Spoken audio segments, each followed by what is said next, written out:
যেখানে পানি আছে সেখানে জীবন আছে। ইন্টারেস্টিং। তার মানে পানি হচ্ছে সুপার মোটিভেটর।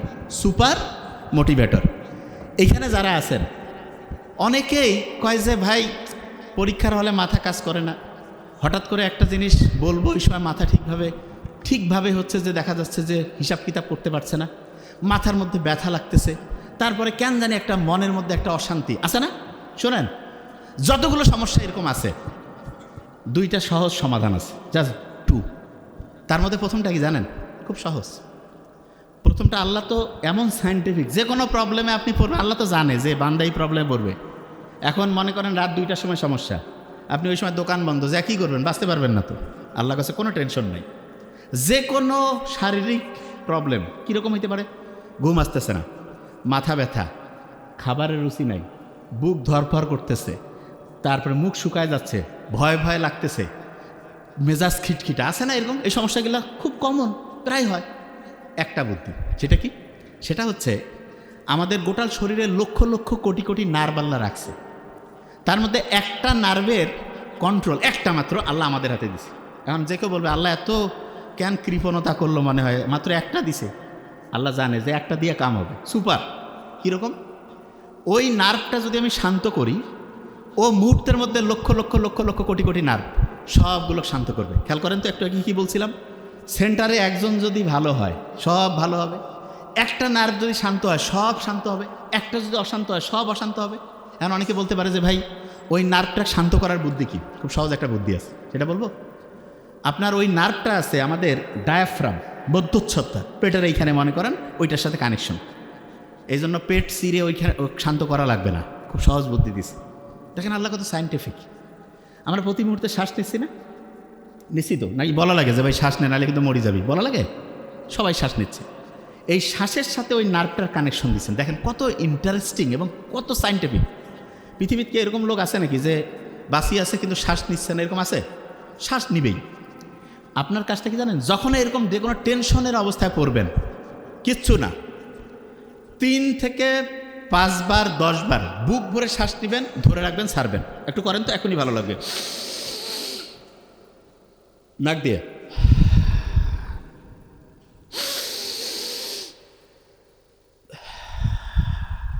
লাভটা কি? ফেরেনিক নার্ভ শান্ত হইল। সে শান্ত হয়ে চুপচাপ বসে থাকবে না, জেন্টেলম্যান সে। সাথে সাথে লক্ষ লক্ষ কোটি কোটি নার্ভকে শান্ত করে ফেলবে।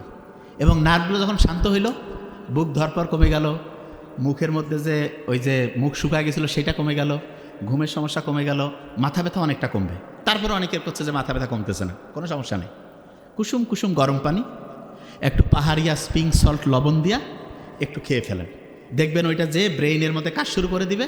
কিছুক্ষণের মধ্যে দেখবেন যে আপনার মাথা ব্যথা অনেকটা ইনশাল্লাহ কমে যাবে। এবার দেখেন খুব ইম্পর্টেন্ট জিনিস, দিনের বেলা যদি আমি রোদে যাই, ওইখান থেকে আসলো আল্ট্রাভায়োলেট বি, রান্না হইল, তারপরে গেল কলিজায় মানে লিভার, তারপরে গেল হচ্ছে কিডনি, যে সে কী হয়ে গেল? ওই যে ভিটামিন ডি, যেটা হচ্ছে মোটিভেটর। আচ্ছা, ভিটামিন ডিকে মোটিভেট করতে পারে, উৎসাহিত করতে পারে, কি নাম? পানি। সত্যি করে বলবেন, একদম একটা হিসাব শিখাই দেই, নোট করে রাখেন। 35 কেজি ওজনের জন্য 1 লিটার পানি লাগবে। মানেটা কি? একজনের ওজন যদি 35 কেজি হয়, তাহলে তার সারাদিনে পানি খাওয়া লাগবে কতটুক? 1 লিটার। 70 কেজি হলে কত? 105 কেজি হলে 3 লিটার। এখন এটার সাথে আপনি ক্যালকুলেশন করবেন, তার মানে পানির হিসাবটা বুঝছেন। এর মধ্যে একটু বলে রাখি, ছেলেদের একটু পানি বেশি খাইতে হয়, মেয়েদের তুলনামূলক একটু কম খাইলে হবে। আচ্ছা, এখানে একটা জিনিস বলে রাখি, অনেকের দেখানো যায় না ইউরিনের সমস্যা, বেশ করে মেয়েদের এটা বেশি হয়। খুব সহজ, বেশি করে পানি খাইতে হবে, এটা 1 নম্বর ট্রিটমেন্ট। মেয়েরা কিন্তু তুলনামূলক যেহেতু ওয়াশরুম সব জায়গায় ব্যবহার করতে পারে না, পানি কম খায়, এই জন্য মেয়েদের অনেকগুলো কারণের মধ্যে একটা বড় কারণ, পানি কম খাওয়ার কারণে ইউরিনের মধ্যে ইনফেকশন হয়, এবং এই ইনফেকশনটা থেকে বাঁচার জন্য পর্যাপ্ত পরিমাণে পানি খাইতে হবে। আরেকটা জিনিস, আমরা ইসলামে যারা, আমরা যখন প্রস্রাব করি তখন কি আমরা বসে করি না দাঁড়ায়? নর্মালি বসে। এখন অনেকে কথা ভাই কী ব্যাপার, আল্লাহ এটা কেন দিল, দাঁড়িয়ে করলে কী হইতো? দেখেন বিজ্ঞানীর অবাক হয়েছে, কেউ যে ক্রমাগত দাঁড়িয়ে প্রস্রাব করে, তখন আমাদের প্রস্রাবের সাথে ক্রমাগত যেটা করতে থাকে, দাঁড়িয়ে দাঁড়িয়ে প্রস্রাব করছে, তখন দেখা যাবে প্রস্রাবের সাথে আস্তে আস্তে প্রোটিন যাবে, যেটাকে মেডিকেলের ভাষায় বলে প্রোটিন ইউরিয়া। তার মানে দাঁড়িয়ে যখন কেউ প্রস্রাব করে ক্রমাগত, তখন আস্তে আস্তে তার প্রস্রাবে প্রোটিন যেতে থাকে, এবং প্রস্রাবে প্রোটিন যাওয়া মানে আস্তে আস্তে তার কিডনির যে ক্যাপাসিটি, সেটা ক্রমাগত দ্রুততার সাথে ধ্বংসের দিকে যাচ্ছে। কিডনি রোগী ভয়ঙ্কর খারাপ, আল্লাহ হেফাজত করুক। ক্যান্সারে মরলে তো একটা একরকম, কিডনি ডায়ালাইসিস আল্লাহ হেফাজত করুক। কিডনির রোগ থেকে বাঁচার জন্য অনেক তো সিস্টেম আছে, তার মধ্যে একটা গুরুত্বপূর্ণ যে জিনিস সেটা হলো আপনি দাঁড়িয়ে প্রস্রাব করবেন না। আল্লাহর নিয়ম তো মানলে দেখেন কত লাভ। আপনার হচ্ছে প্রোটিন যাওয়ার যে প্রক্রিয়া সেটা আল্লাহর রহমতে ওইটা থেকে মুক্ত থাকবেন, কিডনির কর্মক্ষমতা ঠিক থাকবে। আচ্ছা, আরেকটা জিনিস, দাঁড়ায় পানি খান কারা কারা? খান নাকি? আলহামদুলিল্লাহ, খাই না। দাঁড়িয়ে পানি না খেয়ে যে আমরা বসে পানি খাই, দাঁড়িয়ে পানি খাইলেও দেখা যায় কিডনির উপরে এটা নেগেটিভ একটা ইম্প্যাক্ট ফেলে, তার মানে ওইটা আমাদের শরীরের জন্য ক্ষতিকর। আমি বিজ্ঞান যতগুলো পড়ছি, যা কিছু বুঝি, আমি অবাক হয়েছি। শুধু কি কারণে জানেন? আল্লাহ আমাদের জন্য যেটা ভালো সেটা আমাদের শরীরের জন্য ভালো দেখে সেইটাকে আল্লাহ করতে উৎসাহিত করছে, আর যেটা আমাদের শরীরের জন্য খারাপ সেটাকে করতে আল্লাহ নিষেধ করছে। অনেকে বলে ভাই এটা কীরকম, এক্সাম্পল দিই। এবার সত্যিটা বলবেন কিন্তু। আচ্ছা, একটা এলাকায় সবাই 4-5 জন মিলে একসাথে হইলেন, সমালোচনা করতে কেমন লাগে? সত্যি কথা বলুন, খুব মজা লাগে, ঠিক না? সমালোচনা করলে সবাই খুশি, হ্যাঁ কী হয়েছে রে, কত দেখি। আচ্ছা, ইসলাম এই যে গীবত করা, সমালোচনা, এগুলাকে কি উৎসাহিত করছে না নিরুৎসাহিত? তো অনেকের মাথায় যে এটা আল্লাহ কেন করলো, শুনেন। এই ব্রেইনের মধ্যে কোনো কারণে যদি ভূমিকম্প হয়, কী হয় বলেন? ভূমিকম্প। তাহলে এটা কি ব্রেইনের জন্য ভালো না খারাপ? খারাপ। এই নর্মালি ঢাকায় ভূমিকম্পের ভয় সব পালাইছে না, আর আপনার ব্রেইনে ভূমিকম্প, ব্রেইন থেকে পালা যার পাবেন, তাই তো নিজে শেষ। ব্রেইনে যদি ভূমিকম্প হয় তাহলে দেখা যায় যে ব্রেইনের যেই জায়গায় যে জিনিস রাখছেন, আচ্ছা আমি সহজ করে বলি, ভূমিকম্প হলে এখানে সব কি এরকম থাকবে না, ওলটপালট হয়ে যাবে? তাই ব্রেইনে আপনি যে জিনিস রাখছেন, ভূমিকম্প হলে কি ওই জায়গায় থাকবে না, ওলটপালট হয়ে ভাঙচুর হয়ে সব ধ্বংস হয়ে যাবে? ধ্বংস হয়ে যাবে না? আচ্ছা, এখন অনেকে যে ভাই ব্রেইনের ভূমিকম্প টের পাবো কী করে, শুনেন, খুব ইম্পর্টেন্ট। ব্রেইনে ভূমিকম্প হয়েছে কি না এটা বোঝার একটা ইন্টারেস্টিং পয়েন্ট আছে। কি পয়েন্ট? একটা রাসায়নিক উপাদান আছে যার নাম হচ্ছে ডোপামিন। কি নাম? ডোপামিন। খেয়াল থাকবে তো, ডোপামিন। কি নাম? ডোপামিন। ব্রেইনে যদি কোনো কারণে খুব বেশি ডোপামিন বেড়ে যায় তাহলে ব্রেইনে ভূমিকম্প হয়, এবং ব্রেইনে ভূমিকম্প মানেই ব্রেইন ক্ষতিগ্রস্ত হইল, মনে রাখার ক্যাপাসিটি কমলো, চিন্তা করার দক্ষতা কমলো, ব্রেইনের জন্য খারাপ। বিজ্ঞানীরা অবাক হয়েছে, যখন কেউ সমালোচনা করে, বিভিন্ন বিষয় সম্বন্ধে হচ্ছে অপ্রয়োজনীয় গল্পগুজব করে, তখন ব্রেইনে হাই ডোপামিন করণ হয়, তখন ব্রেইনে ভূমিকম্প হয়। তাই ইসলাম কি সমালোচনা, গীবত এটাকে উৎসাহিত করছে না নিরুৎসাহিত? নিরুৎসাহিত। কেন? কারণ আল্লাহ তো জানে, আল্লাহ বানাইছে না এটা, যে হাই ডোপামিন করণ হবে, ব্রেইনের জন্য ক্ষতিকর। আচ্ছা, এবার একটা ইন্টারেস্টিং জিনিস, জুয়া খেলা ইসলামে হালাল না হারাম? কেউ যখন জুয়া খেলে, যারা জুয়া খেলে আল্লাহ হেফাজত করুক, কিছুদিন পর পর আর না খেললে মাথার সার্কিট ধ্বংস হয়ে যায়। ওই কিন্তু জানে, সব জানে যে এটা খারাপ, অমুক তমুক। হারার পরে আসি আফসোস, মাথার মধ্যে হাত, কেন যে করলাম কি। আমি জানি তো, আমাদের কাছে রুগী আসেন, কী হয়েছে, কয় যে স্যার কয়েকদিন পর ওইটাতে খেলতে যদি না যাই মনে হয় যে দুনিয়া আর কিছু নেই, খেললাম হারলাম, তারপরে খালি আফসোস যে কেন এটা করলাম। বিজ্ঞানীরা দেখছে যে এই জুয়া খেলার আগের মুহূর্তে তার ওই জুয়ার যে একটা থ্রিলিং, এইটার কারণে তার হাই ডোপামিন ক্ষরণ হয়, এবং এইটা ওই একবার হাই ডোপামিন যদি আপনি ওই মজাটা পেয়ে যান, তখন আর স্বাভাবিক যে ডোপামিন সেটা আর ভালো লাগবে না। এই কারণে আল্লাহ যে জুয়াতে শুধু অর্থনৈতিক ক্ষতি তাই না, আপনার ব্রেন যে আছে, ব্রেনটাও ধ্বংস হয়ে যায়। জুয়ারও খুব বুদ্ধিমান হওয়ার সুযোগে নেই। হ্যাঁ, 2-4 জন এক্সেপশনাল, সেটা আলাদা। নর্মালি যে জুয়ার সাথে আসক্ত হয়ে যাবে তার ডোপামিন অসম্ভব বেশি ক্ষরণ হবে, ব্রেইনের মধ্যে ভূমিকম্প হবে, তার ব্রেইনের যে ক্যাপাসিটি ধ্বংস হয়ে যাবে। তাইলে জুয়া এটা কি ব্রেইনে ভূমিকম্প তৈরি করতেছে কি করতেছে না? এক কথা বলেন না কেন? তাইলে এইটা আমাদের ব্রেইনের জন্য ভালো না খারাপ? খারাপ। আচ্ছা, এবার দেখেন, আপনারা অনেকেই বলবেন যে এই ইসলামের খুব ইন্টারেস্টিং একটা জিনিস আছে, সেটা কি জানেন? সেটা হলো, আপনি দেখেন অনেকের এই কথাটা আপনি শুনবেন, নিজের ওয়াইফের সাথে যে আমাদের যে সম্পর্ক, এটাকে ইসলাম কি নিষিদ্ধ করছে? কিন্তু ওয়াইফ ছাড়া অন্যদের ক্ষেত্রে কি এটাকে উৎসাহিত করছে? কেন করছে? করেনি।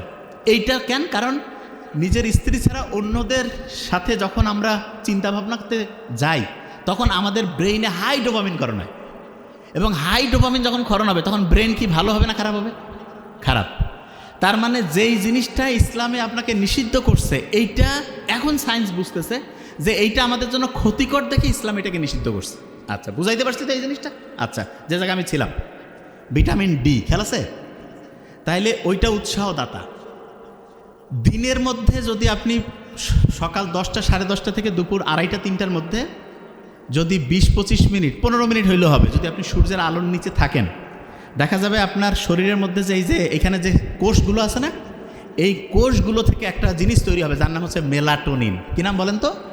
মেলাটোনিন। রাতের বেলাও ওই জিনিসটা তৈরি হয়, দিনেও হয় সূর্যের আলোর মধ্যে মেলাটোনিন, রাতেও হয়। এই মেলাটোনিনটা কি করে জানেন? অসাধারণ কয়েকটা কাজ করে। কি কাজ? আমরা কই না যে ভাই ডিপ্রেশনে আছি, ডিপ্রেশনে পড়লে ডাক্তারের কাছে গেল, কিছু অ্যান্টি ডিপ্রেশন লিখে দিল, টাকা পয়সা দিয়ে খাইলো, ঘুমাচ্ছে। ওই মেলাটোনিন কি করবে জানেন? Natural anti depressant. তার মানেটা কি? আপনি যেই লোকটা ডিপ্রেশনে আছে তাকে দিনের বেলা সূর্যের আলোতে 20-25 মিনিট ঘুরাইলেন, তার শরীর থেকে মেডিসিন তৈরি হয়ে গেল, মেলাটোনিন। রাতেও সন্ধ্যার পরে, এশার নামাজের পরে সে হচ্ছে যে মোবাইল টোবাইল দেখে লাইট বন্ধ করে থাকলো, মেলাটোনিন তৈরি হইল। এই 2 বেলা তার মেলাটোনিন অ্যান্টি ডিপ্রেসেন্ট ওষুধ, কেমিক্যাল, এইটা শরীরের ফ্যাক্টরি থেকে তৈরি হইল। কোনো টাকা নাই, কোনো সাইড ইফেক্ট নাই, খালি ভালো উপকার।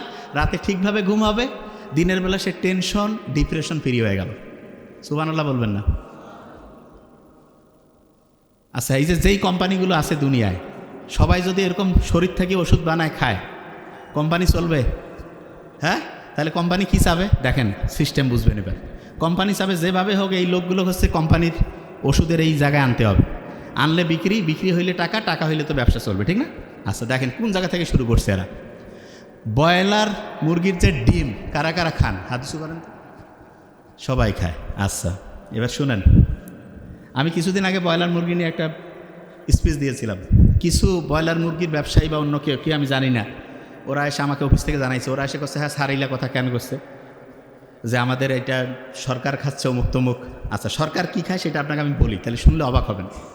আমেরিকার প্রেসিডেন্টও কিন্তু মুরগি খায়, খুব ভালো করে নোট করেন, খুব ইম্পর্টেন্ট। আমাদের দেশের যারা খুব উঁচু স্তরে তারাও খায়, আমরাও খাই, আপনারা সবাই খান। আমেরিকার প্রেসিডেন্ট, ইউরোপের দেশের যে প্রেসিডেন্টরা, ওরা যে মুরগি খায়, ওইটার জন্য আলাদা, মুরগির চলাফেরা ঘোরাঘুরির জন্য আলাদা হচ্ছে ডিপার্টমেন্ট আছে। ওইখানে মুরগিরা দৈনিক এক্সারসাইজ করবে। তবে আপনি কী করছেন? হ্যাঁ, মানে বাজার থেকে আনলো মুরগি জব করে খাবে? ন, ওইখানে মুরগি এক্সারসাইজ করবে। এবং এক্সারসাইজের নিয়ম কি জানেন? সূর্যের আলোর নিচে তাকে এক্সারসাইজ করাইতে হবে। এবং মুরগির যে ঠ্যাং, সেইটা আবার মাটিতে মিশতে হবে। যে ভাই এটা কী বলছেন? ঘাস, মাটি, নেচারের সাথে কানেক্টেড থাকতে হবে। এইরকম করে মুরগি ঘুরতেছে ঘুরতেছে। এখন এরকম করে একটা জেনারেশন, মনে করেন একটা মুরগি আছে, ওই মুরগির ডিম দিলে পরের আরেকটা জেনারেশন আসবে না? ওই পরের জেনারেশনের যে মুরগি, ওই মুরগি বা তারপরের যে মুরগির বংশধর, সেই মুরগি খাবে। কিছুদিন আগে বোধহয় আপনারা দেখছিলেন না উচ্চ বংশীয় গরু, কিন্তু এগুলো ভাওতাবাজি। কিন্তু এইটা যেটা বললাম, এটা উচ্চ বংশীয় মুরগি, এটা ঠিক আছে। বুঝতেছেন আমার কথা? যে ভাইয়া এটা কী কারণে করে শুনেন। একটা, আচ্ছা আমি আপনাকে বলি, একটা মানুষ আছে, এই যে এইটার মধ্যে যদি আমি ভালো পরিষ্কার পানি রাখি, এটা ভালো, জীবন বাঁচাবে। এইটার মধ্যে যদি আমি ব্যাকটেরিয়া, বিভিন্ন ভাইরাস টাইরাস মিলে, কথার কথা, যদি আমি পানিটা ঢুকাই, এটা কি জীবন বাঁচাবে না মারবে? আচ্ছা, আমাদের যে মুরগি আছে, এই মুরগিগুলো কিন্তু হচ্ছে বিভিন্ন খাবার খায়। আমি তো জানি, আমার তো বন্ধুবান্ধব সব জায়গায় আছে, আমি তো ব্যাপারটা জানি। আমাদের যে বাংলাদেশে বেশিরভাগ, আমি বলবো না যে 100, এটা আপনি বাছাই করে নিন, বেশিরভাগ ক্ষেত্রে যে বিশেষ করে যে ব্রয়লার মুরগিগুলো আছে, এদের যে খাবারটা খাওয়ায়, এদের কিন্তু আলাদা করে ইঞ্জেকশন দেয় না। অনেকে মনে করে এদের মধ্যে অ্যান্টিবায়োটিক ইঞ্জেকশন দেয় না। কি করে জানেন? ওদের যে পানি, খাবার, ওগুলোতে হচ্ছে অ্যান্টিবায়োটিক মিক্সড করে দেয়, এবং ওইটাও খায়। কি কারণে? অ্যান্টিবায়োটিক দিলে আগে, মানে রোগ হওয়ার আগে অ্যান্টিবায়োটিক দিল, এবং এতে যেটা হয়, ওই জিনিসটা আবার আমরা খাই, এবং খাওয়ার পরে আমাদের শরীরে অ্যান্টিবায়োটিক ঠিকভাবে, ওই ব্যাকটেরিয়া বা আমাদের কোনো শরীরে যদি জীবাণু ঢুকে, তার সাথে ফাইট করার জন্য যে অ্যান্টিবায়োটিক, সেইটা তখন ঠিকভাবে কাজ করে না। এই সহজভাবে, এই জিনিসটাকে সহজ করে বোঝানোর জন্য আপনাকে আমি একটা এক্সাম্পল দিই, তাহলে বুঝতে পারবেন। অ্যান্টিবায়োটিক রেজিস্ট্যান্স কি অনেকে বুঝে না, যে ভাই এটা জিনিসটা কি। এটা খুব ইম্পর্টেন্ট, শুনেন মন দিয়ে, তাহলে বুঝবেন। ধরেন আপনি একটা বাড়ির মালিক, আপনি আপনার একজন কর্মচারীকে বলছেন যে আগামীকালকে তুমি আসো, এসে তুমি কাজ করো। সে আসলো, আসার পরে আপনি বললেন যে দেখো তো কোনো কাজ আছে? ও দেখে কোনো কাজ নেই। বললো যে কোনো কাজ নেই, আমাকে ডাকছেন, আচ্ছা ঠিক আছে চলে যাও। গেল, 3 দিন পরে আবার বলছেন যে একটু আসো তো। আসার আগে সে বলল যে আমাকে কয় দিনের জন্য কাজ দিবেন? বলছে আপনাকে 7 দিনের জন্য কাজ দিব। ও এসে 2 দিন কাজ করছে, করার পরে আপনি দেখতেছেন কাজ টাজ নাই, ও বলতে তুমি চলে যাও, 7 দিন লাগবে না, 2 দিনের টাকা নিয়ে চলে যাও। এর মেজাজটা একটু কিন্তু খারাপ, যে কিরে ভাই, আমি হচ্ছে যে একবার গেলাম, যে দেখি কাজ নাই, এরপরে 7 দিনের কথা কয়ে 2 দিন কাজ করে আমাকে ফিরাই দিল। এরপরে যখন আপনি তাকে ডাকবেন, এবার কিন্তু সত্যি আপনার মনে করেন যে 7 দিন বা 10 দিনের কাজ আছে, ওই লোকটা কি আর সহজে আসতে চাবে কি চাবে না? এই কথা কন না কেন? চাবে না। আচ্ছা, এবার দেখেন, এখনও জিনিসটা মাথায় ঢুকে না, আমি জানি এবার ঢুকবে। এই যে 2 সারির মধ্যে যারা আছে না, শোনেন, এনারা সব ধরেন ব্যাকটেরিয়া। এরা আমাদের শরীরে ফাইট করে আমাকে অসুস্থ বানাইছে। আমরা ডাক্তারের কাছে আসলাম, আমাদের শরীর ফাইট করে করে পারছে না, ডাক্তার বলতেছে বাহির থেকে সৈন্য পাঠাচ্ছি। সৈন্য কি? একটা অ্যান্টিবায়োটিক দিল, অ্যান্টিবায়োটিকটা খাইলাম। অ্যান্টিবায়োটিক হচ্ছে এক ধরনের বোমা। এইখানে মনে করেন যে 15 জন মরে গেল। আচ্ছা, 15 জন যদি একসাথে মরে যায়, বাকি 4-5 জন কি আর চুপ করে থাকবে, নাকি ওই সময় কোনো কিছু করবে? চুপ হয়ে যাবে, যে ভাই কি হইল, বুঝতে চেষ্টা করবে না? আচ্ছা, তা আপনি ওই 5 জন কিন্তু আছে, কিন্তু 1 ডোজ খাইছেন বা 2 দিন খাইছেন, 4-5 জন বেঁচে আছে, সবগুলো মরছে। তখন আপনি চিন্তা করতেছেন ডাক্তার কইছে 7 দিন খাইতে দেওয়ার, কেন 7 দিন খাবো? আমি তো এখন সুস্থ হয়ে গেছি, না খাইলেও হবে। আচ্ছা, যে 4-5 জন আছে, আপনি চিন্তা করেন, এরা কিন্তু ভাই বাপ নিজের বংশের সব লোক। আপনার বংশের যদি সবাইকে মারি ফেলায়, 2-4 জন যদি বাঁচেন, আপনি চিন্তা করবেন না যে কে আমাকে মারলো? এই জিনিসটা গবেষণা করবেন। গবেষণা করে আপনি ওই যেই জিনিসটা দিয়ে মারছে সেই জিনিসটা ক্যালকুলেশন করবেন, করে আপনি কি করবেন, যে আমাকে এইটা দিয়ে মারছে, এই গোটাল জিনিসটার বিরুদ্ধে আপনি একটা গোটাল সিকিউরিটি সিস্টেম তৈরি করবেন। করার পরে আপনি কি করবেন, যে ভাই আমার বংশকে ধ্বংস করছে, যে ধ্বংস করছে তার বংশ ধ্বংস করা লাগবে। কিভাবে? আপনি তখন হচ্ছে আন্দোলনে বের হয়ে গেলেন। ওই এলাকার যত ব্যাকটেরিয়া আছে সবাইকে বলবেন, ভাই ও কিন্তু এটা দিয়ে আমাদেরকে মারছে, ভাই এই জিনিসটা তোমরা নাও। এটা কি, যে তোমরা যখন ওকে অ্যাটাক করবা, তখন ও যে ওষুধটা খাবে, মানে যে বোমাটা মারবে, সেই বোমাটা দিয়ে তোমাকে ধ্বংস করতে চাইলে এইটা সামনে আগায় রাখবা, তাহলে তুমি ধ্বংস হবান। তাই নাকি? কয় হ্যাঁ। ও তখন ওইটা নেওয়ার পরে ও কবে যে আমাদের তো বংশে আরও এরকম আছে, হ্যাঁ সবার এটা, মানে নিজের সিকিউরিটির জন্য সবাই এটাকে জানাই দাও। এরকম করে ওই এলাকার যত লক্ষ লক্ষ কোটি কোটি ব্যাকটেরিয়া আছে সবাই জানলো না। জানার পরে মনে করেন ওই ব্যাকটেরিয়া এই নিচে যারা আছে তাদের কাউকে ধরছে। এখন উনি আসি বললো যে ডাক্তারকে, যে স্যার এরকম আমার সুস্থ হচ্ছি না। আমি চিন্তা করলাম এর আগে তো এরকম লোক সুস্থ হয়েছে, আমি ওই ওষুধটাই দিলাম। ওরা কিন্তু আগের থেকে রেডি হয়ে আছে, ওষুধ খাইলো 1 ডোজ, কাজ হয় না। তারপরে যে সুস্থ হয়েছে তাকে বলছে, কি দোস্ত তোমার না 1 ডোজে কাজ হয়েছিল? কয় হ্যাঁ। তোর হচ্ছে না? কয় যে তাহলে ডাবল পরীক্ষা, 2 দিন 3 দিন 7 দিন খাওয়ার পরে কাজ হচ্ছে না। কেন? কারণ যেটা দিয়ে ওকে মারবেন সেইটা টেকনিকটা সে আগেই বের করে ফেলছে। এই কারণে এই যে প্রথমে ধ্বংস হইলো, পরে ধ্বংস হইলো না, বাধা দিল না, এইটাকেই সহজ করে বলে অ্যান্টিবায়োটিক রেজিস্ট্যান্স। কখন হইতে পারে সহজ করে? আপনার শরীরে ধরেন যে কোনো জীবাণু নাই, তখন যদি আপনি খান, এটা তাহলে হইতে পারে, কাজ নাই, ডাকছেন। আরেকটা হচ্ছে যে সবাইকে মারতে হবে, কিছু মারলেন কিছু রাখলেন, তাহলে ওই যারা আছে তারা বাকি সবাইকে সিস্টেমটা বুঝাই দিবে। সিস্টেম যদি বুঝাই দেয়, তখন অন্যের শরীরেও যদি আপনি অ্যান্টিবায়োটিক সত্যি দেন, ওরা তো আগের থেকে রেডি যে এরকম করে মারবে, আমরা আগের থেকে এরকম করে ধরবো, তাহলে কিন্তু তাদেরকে আর হারানো যাবে না, তখন তারাই জয়ী হয়ে যাবে। বুঝাইতে পারছি আমি কি বলছি? এই যে বেগম খালেদা জিয়া যে মারা গেল, ওনার ফুসফুসের মধ্যে একটা ছত্রাক ফাঙ্গাল ইনফেকশন হয়েছিল, ওইটাকে যে অ্যান্টিবায়োটিক দিয়ে মারবে এরকম কোনো অ্যান্টিবায়োটিক কাজ করতেছিল। এই কারণে ওইটা থেকে ইনফেকশন হয়ে সারা শরীরের মধ্যে রক্তে মিশে গেল, আস্তে আস্তে আস্তে আস্তে ওনার জীবনের একদম মানে শেষ পর্যায় থেকে পৃথিবী থেকে চলে গেল। এটা বুঝাইতে পারছি? আচ্ছা, যে জায়গায় আমি ছিলাম, এই যে ব্রয়লার মুরগি, এগুলো 28-30 দিনে বড় করে। বাসায় যদি আপনি নিজে পুষে খান কোনো সমস্যা নেই, কিন্তু বাজার থেকে যেগুলো খাওয়া, এগুলো ক্যাডমিয়াম, লেড, সীসা, এগুলো এত ক্ষতিকর, শরীরের রক্তের মধ্যে বিষ মিশায় দেয়। রক্তের মধ্যে যদি বিষ মিশায় দেয়, আপনি চিন্তা করেন তো, আপনার রক্ত কি ঠিকভাবে কাজ করবে? আপনার রক্ত কি ঠিকভাবে ফাইট করতে পারবে রোগের বিরুদ্ধে? আস্তে আস্তে আপনি মৃত্যুর দিকে আগায় যাবেন। ডিম যেটা আছে, ডিমের ক্ষেত্রে আমি আপনাকে বলি, সব সময় চেষ্টা করবেন দেশি মুরগি, দেশি হাঁস, এগুলোর ডিম খাইতে, এগুলো। অথবা যদি আপনি নিজে বাসায় পেলে খেতে পারেন, বাসায় পুষতেছেন, ওগুলো থেকে সবচেয়ে ভালো হবে। আচ্ছা, যে জায়গায় আমি ছিলাম, এত লোক যে ক্যান্সার, এত কিডনির রুগী, লিভারের সমস্যা, আলসার, আজ থেকে 50-70 বছর আগে আপনি বাবা মা দাদা দাদিদের কাছে শোনেন, এত লোক কিন্তু অসুস্থ ছিল না। ছিল? কারণটা কি জানেন? এক নাম্বার কারণ হচ্ছে খাবার। কি বলেন তো? খাবার। আপনি বাসায় যে এই সবজিটাও খাচ্ছেন, দেখা যাচ্ছে স্প্রে করে নিয়ে আসলো কীটনাশক।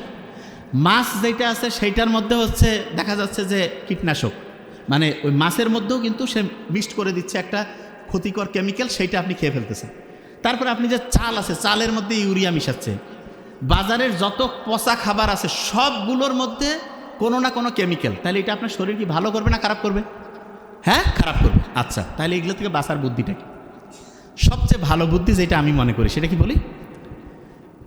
এক নাম্বার যেটা করতে পারলে সবচেয়ে ভালো, টাকা একটু বেশি হোক, অল্প খাই, সবসময় দেশি এবং ইমানদার ব্যবসায়ী যারা কোনো ভেজাল মিশায় না তাদের কাছ থেকে খায়। আর অনেক ব্যবসায়ী জানেও না যে এত ক্ষতি। এটা যদি আমরা করতে পারি, আস্তে আস্তে দেখা যাবে যে আমাদের শরীরে জীবাণু ঢুকবে না, বেশি দিন বাঁচবো সুস্থভাবে, অনেক লম্বা সময় ভালোভাবে থাকতে পারবো। আচ্ছা, যে জায়গা থেকে আমি বের করছিলাম, যখন দিনের মধ্যে ভিটামিন ডি আমাদের ঠিকভাবে কাজ করতে পারে তখন তো আমি খুব ভালো, ওই যে রাতে ঘুম হইল, দেখা গেল টেনশন থেকে বাঁচলাম।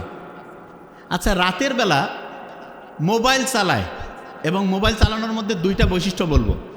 একটা ভিডিও দেখতেছে, ভিডিওটা দেখার আগে কমেন্টস পড়ে। কারা কারা হাদিস করেন? একটা ভিডিও দেখা শুরু হয়েছে, গোটাল শেষ করার আগে কমেন্টস পড়তেছি। কারা কারা সত্যি করবেন?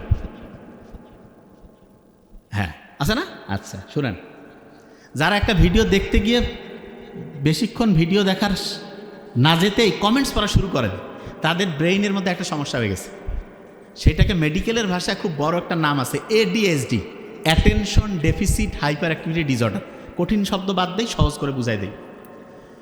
অনেকের মনে হয় না যে আজকে আমি ডাক্তার হব, কালকে মনে হয় বাংলাদেশের বড় প্রধানমন্ত্রী হব, তারপরের দিন মনে হয় যে না আমি খেলোয়াড় হব, তারপরের দিন মনে হয় ইঞ্জিনিয়ার হব। এরকম ভিন্ন ভিন্ন জিনিস মনে হয়। কার কার হাত উঁচু করেন? আচ্ছা, অনেকের এরকম আছে। এইটার মূল কারণ কি জানেন? আপনার একটা জায়গায় ফোকাস করার, একটা জায়গায় লক্ষ্য করে কাজ করার যে ক্যাপাসিটি সেটা নষ্ট হয়ে গেছে। কাজ করার ক্যাপাসিটি নষ্ট হয়ে গেছে। এবং এটা কী কারণে হইল সেটা বলি। গোল্ড ফিশের নাম শুনছেন? গোল্ড ফিশ এক রকমের মাছ ধরেন। এইটা একটা জায়গায় ফোকাস করতে, একটা জিনিস মন দিয়ে শুনতে, মানে মনোযোগের সাথে করতে পারেন 9 সেকেন্ড। আর আমরা যারা মানুষ আছি, মাইক্রোসফট কোম্পানি গবেষণা করছে মানুষের একটা জায়গায় মনোযোগ দেওয়ার, একটা জিনিসের প্রতি মানে হচ্ছে যে অ্যাটেনশন দেওয়ার টাইম এখন হচ্ছে 8 সেকেন্ড। কত সেকেন্ড? তাহলে কোন তো গোল্ড ফিশ আর মানুষ, এই দুইটার মধ্যে অ্যাটেনশন কার কম? মানুষের। 8 সেকেন্ড। আপনার তো মনে হবে যে না আমি তো 8-10 ঘন্টা পড়ি, ঘন্টু পড়া হয় না। আপনারা পৃথিবীর খুব সেরা একজন ধনী মানুষ, ঠিক আছে, উনি মাত্র 5 থেকে 6 মিনিট অ্যাটেনশন দিতে পারত। আর আপনি যদি এটা 2-3 মিনিট করতে পারেন তাহলে খুব ভালো। যে ভাই এত কম, হ্যাঁ, কিন্তু এখন মাত্র 8 সেকেন্ডে নামছে। কি কারণে নামলো সেটা বলি। রাতের এশান নামাজের পরে প্রয়োজন ছাড়া, পড়াশোনা ছাড়া, কোনো উদ্দেশ্য নাই, মোবাইলের মধ্যে আন্দাজে কি দেখতেছেন সে নিজেও জানে না, কি খুঁজতেছে সে নিজেও জানে না। এইটা যারা যারা করে তাদের ব্রেইনের ফোকাস দেওয়ার ক্যাপাসিটি কমে। এক, হ্যাঁ, সকালে যারা ঘুম থেকে উঠে, সকালে ঘুম থেকে উঠে দেখা যাচ্ছে যে শুরু করে দিল মোবাইলের মধ্যে, সে হচ্ছে প্রথমে ওয়াশরুম যাক বা দাঁত মাজুক, তার আগে দেখা যাচ্ছে সে শুরু করে দিয়েছে, মোবাইল দেখা শুরু করছে। এই কাজগুলো যাদের মধ্যে থাকে তাদের দেখা যাচ্ছে অ্যাটেনশনটা কমে যায়। বুদ্ধিটা কি? দিনের সবচাইতে নির্দিষ্ট একটা টাইম বলে দিচ্ছি, ধরেন যে দুপুর 11টা থেকে দুপুর 2টা, এই টাইমে শুধু মোবাইল দেখবেন। কোন টাইম? দুপুর 11টা থেকে দুপুর 2টা। কয়েকটা কথা বলবো, খুব দ্রুত নোট করেন, জাস্ট মাথায় যাতে থাকে। অনেকের ওই যে হাড্ডিতে ব্যথা থাকে না, দেখা যায় যে শরীরে ব্যথা করতে পারে না, যে হচ্ছে যে বলতেছে ভাই ক্যালসিয়ামের অভাব। শোনেন, দেশি পানটা আছে না, পানের সাথে একটু চুন দিয়ে খাবেন, কিন্তু না সুপারি টুপানি, পানের সাথে চুন। পান এবং চুন এইটা শরীরের, এর ভিতরে যে এনজাইম রসটা আছে এইটা দেখা যায় খাদ্য হজম করে এবং আমাদের শরীরে ক্ষারীয় মাধ্যম তৈরি করে। শহরের লোক অ্যান্টাসিড খায় না, আর গ্রামে দাওয়াত বাড়িতে পান আর চুন খায় না, এইটা অ্যান্টাসিডের ভাব এবং শরীরের জন্য খুবই উপকারী। এই কাজটা করবেন। তারপরে আপনি দেখবেন ইলন মাস্কের নাম শুনছেন তো? উনি এখন বলতেছে যে এই পৃথিবী নিয়ে ওনার এখন যেটা চিন্তা, যে উপর থেকে কোনো একটা শক্তি আছে যেটা আমাদের সবাইকে তৈরি করছে, দেখতে চাচ্ছে যে আমরা কি করি। আল্লাহ বলছে না আমি জিন আর মানুষকে তৈরি করছি ইবাদতের জন্য। তার মানে ইলন মাস্কের চিন্তা আর আল্লাহ যে আমাদের কোরআনের মধ্যে বলছে একেবারে হুবহু মিলে যায়। জাস্ট ও আল্লাহ হিসাবে কাউকে মানে কি মানে না জানি না, কিন্তু ও একটা সোর্সের কথা বলে, একটা শক্তির কথা বলে। দেখেন একটা জিনিস খুব ভালো করে মাথায় রাখতে হবে, গরিবের ছেলেমেয়ে খুব ভালো হচ্ছে না কেন? ক্ষুধার্ত আছে। ক্ষুধার্ত থাকলে ব্রেইনের মধ্যে একটা জিনিস তৈরি হয়, সেটা কি? ব্রেইনের মধ্যে ক্ষুধার্ত যখন আমরা থাকি ওই সময় যদি একটু হাঁটাহাঁটি করে দৌড়াদৌড়ি করি, তখন দেখা যায় ক্ষুধা আছে আবার হাঁটাহাঁটি দৌড়াদৌড়ি করতেছি, তখন BDNF brain derive neurotrophic factor তৈরি হয়। এইটা হলে ব্রেইনটা দেখা যায় একটা জিনিসে ফোকাস করার ক্যাপাসিটি বাড়ে।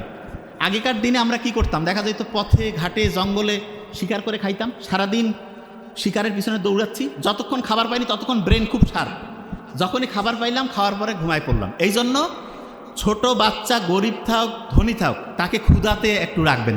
অনেকে খালি বারবার খায়, নো, তার ব্রেইনের সর্বোচ্চ বিকাশের জন্য তাকে ক্ষুধার্ত অবস্থায় একটু রাখবেন এবং ওই সময় তাকে পড়তে বলবেন। অনেকে আছে এই সময় দেখবেন পলিস্টার আছে না, পলিস্টারের কাপড় ব্যবহার করে না, পলিস্টারের কাপড়ের মধ্যে যে উপাদান থাকে ওই সিনথেটিক উপাদানটা মেয়েদের হরমোনাল যে ব্যালেন্স সেটা নষ্ট করে দেয়। মেয়েদের PCOS, মেয়েদের এই যে সন্তান জন্মদানের যে প্রক্রিয়া, এই প্রেগনেন্সি, এগুলোতে সমস্যা করে। আর ছেলেদের দেখা যায় টেস্টোস্টেরন যে হরমোন আছে সেটা কমতে থাকে।